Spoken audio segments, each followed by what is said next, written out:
our top story tonight. Yesterday, the Black Bayou Lake and National Wildlife Refuge announced on Facebook that they will not have any guided field trips for the foreseeable future due to staffing issues. NBC 10's Sammy Petracco joins us live here in the studio. He brings us more information. Hi, Sammy.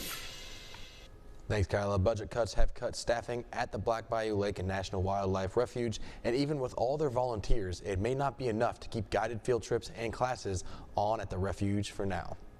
Our budget is nowhere near what it needs to be to take care of this refuge and to deal with especially the educational parts of this refuge, like taking care of school groups.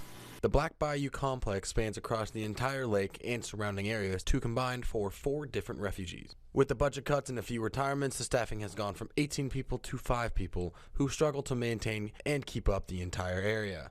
Volunteers have been able to help out as much as they can, but in a limited fashion. Volunteers cannot pick up that slack. We can pick up some of that slack, but only on a very minor scale.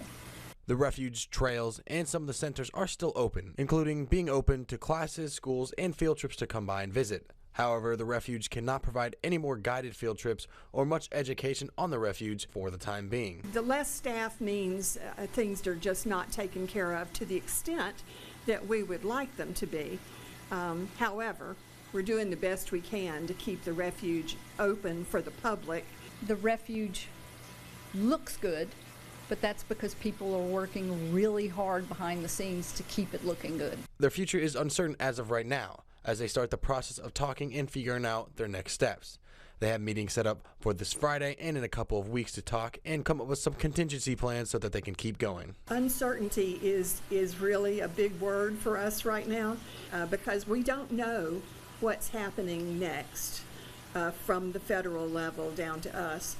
For those of us who have been volunteering here for a long time, it does get discouraging, but we're trying to keep our chins up and keep things moving here. The refuge is always accepting more volunteers and donations to help keep it going so that the community can continue to visit it. Reporting live in the studio for your News Source, I'm Sammy Petracco. All right, thank you so much for the report, Sammy.